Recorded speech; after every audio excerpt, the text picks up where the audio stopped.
Hello everyone, Miranda here, and we are going to go through a quick little drill, a couple of exercises y'all can do to help get your pelvis to sit neutral on that saddle. All too often, I see people riding like this. So their pelvis is tilted forward, they're putting a lot of weight on the front of their pubic bone, and they're really crunching that low back.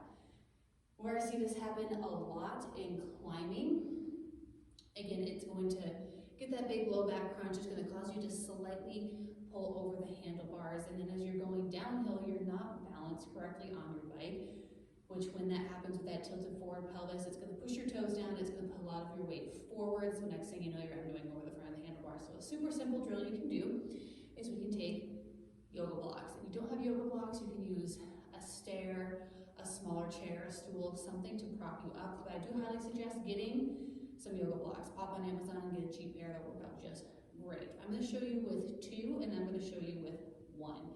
I'm going to show you from the side. So I'm going to stack up my yoga blocks just like this. From there, I'm going to get into a bit of a goblet squat position. Now you can see we don't want the booty to stick out. We want that pelvis to face straight down. Bit of a goblet squat position. From here, I'm going to put my palms together, roll my shoulder blades back and down, and I'm going to slightly hinge forward.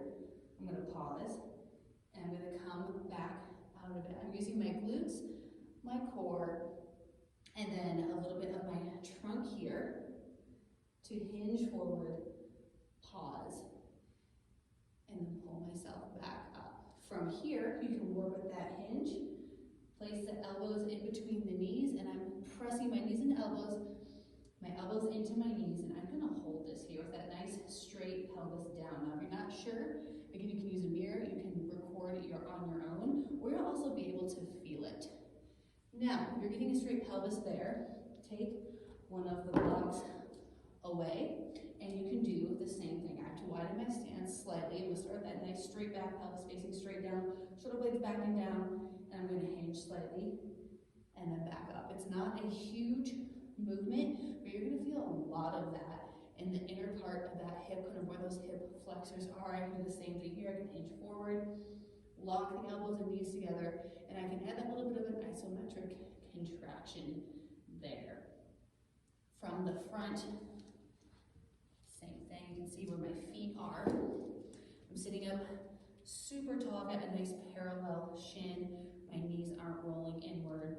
Sitting up super tall, I'm going to hinge forward and come back up out of it. Starting to work on letting that pelvis naturally drop straight down, so we're getting rid of what is known as that anterior pelvic tilt. Again, if I'm on a bike, I want my pelvis nice and neutral straight line